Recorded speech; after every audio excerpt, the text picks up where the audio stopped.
Para po sa devotion natin patungkol sa Zephaniah, ibig sabihin po ay Yahweh Protects.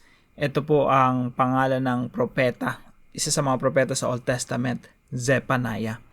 So dito po sa devotion natin na ito, atin pong natunghayan na yung ating Diyos ay merong nakatakdang paghatol para sa kasamaan at para sa mga gumagawa ng masama.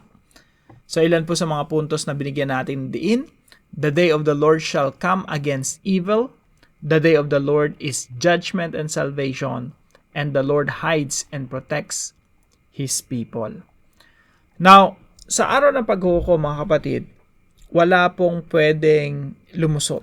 I will not let the guilty go unpunished. Sabi po ng Diyos. Ibig sabihin, lahat ng ginawa ng tao na masama dito sa mundo ay ipagsusulit sa harapan ng Diyos. Kaya just imagine that if you don't have Jesus Christ in your life, you don't surrender your life to Jesus, you don't believe what He has done on the cross, then you will face judgment alone. Ibig sabihin, pagharap mo sa paghukom ng Diyos, walang dugo ng Panginoon Jesucristo nagproprotekta sa atin. Walang Zephaniah, no? Walang protection. Yung mga characters po sa Bible kasi tsaka yung mga images, lahat po yan ay patungkol kay Jesus Christ. Kaya po napakaganda ng Biblia, no? Nakikita natin na ang fulfillment ng buong Old Testament ay walang iba kundi ang ating Panginoon Jesucristo. So on the day of the Lord, pag wala yung blood of Christ sa atin, wala yung forgiveness of sins, haharap tayo sa Diyos na bit natin lahat ng ating mga kasalanan. And it's gonna be terrifying. Sabihin, talagang matinding takot ang babalot sa atin sapagkat haharap tayo sa Diyos. Yung Diyos po, hindi siya yung pwedeng api-apihin lang ng mga tao na para bang, minsan kasi may understanding tayo na yung Diyos, pwede kang gumawa ng masama tapos walang gagawin yung Diyos eh. Sabi po sa Bible, God cannot be mocked. Yung mga tao, kaya lang naman sila nakagawa ng masama o nakakapagpatuloy gumawa ng masama at nakikita natin na parang walang nangyayari sa kanilang masama, ay kasi pinagpapasensyaan sila ng Diyos.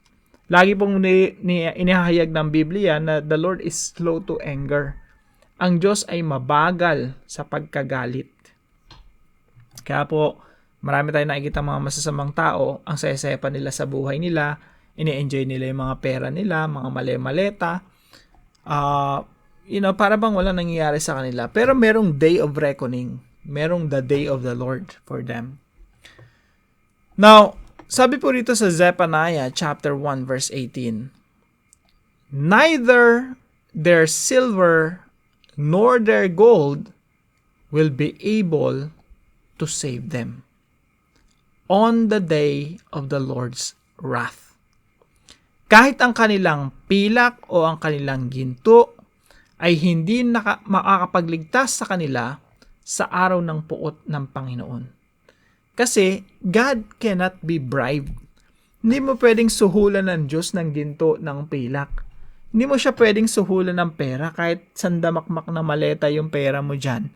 So, yung human judge, yung mga tao na nasa korte, na mga hukom natin, pwedeng suhulan. Pero ang tanong, anong isusuhol natin sa Panginoon pag tayo na yung humarap sa Kanya? Kaya po ang mensahe natin sa mga leaders natin sa bansa ay, yung pera, walang magagawa yan. Walang kakayanan yung pera na iligtas ka pag humarap ka na sa paghukom ng Diyos. Sabi rito, neither their silver nor their gold will be able to save them on the day of the Lord's wrath. Yung galit ng Diyos, yung puot ng Diyos laban sa masama, ay hindi kayang pawiin ng pera. Dugo ni Kristo lang ang makapagpawi sa puot at galit ng Diyos. Sapagkat sa pamamagitan ng dugo ng Panginoong Jesucristo, tayo nahugasan sa ating mga kasalanan. Kaya ang mensahe natin sa mga tao, repentance. Magsisi sa kanilang mga kasalanan, tumalikod sa kanilang mga kasalanan, at magsimulang sumunod sa ating Diyos. Kilalanin ang ating Panginoon Jesucristo bilang tagapagligtas na namatay doon sa krus ng Kalbaryo sa ikapapatawad ng ating mga kasalanan. At the same time, ang ating Panginoon Jesucristo ay Panginoon na dapat pag-alayan natin ng ating mga buhay. Kung itong devotion na to ay shinare sa iyo ng iyong kaibigan, kamag-anak, at napapanood mo ito ngayon, tandaan mo kapatid, wala nang mas tama pa na desisyon na pwede mong gawin maliban sa isuko mo yung buhay mo sa Panginoon. And you can do that right now.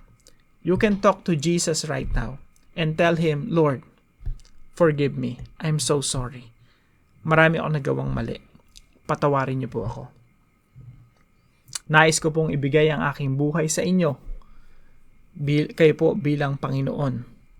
At ako po ay inyong tagapaglingkod. Salamat kasi namatay ka doon sa krus ng Kalbaryo sa ikapapatawad ng aking mga kasalanan. Pwede natin kausapin si Lord right now. You thank Him and surrender your life to Him. Magandang araw po sa bawat isa sa inyo. Magkita-kita tayong muli bukas alas 5 ng umaga dito sa ating Daily Devotions.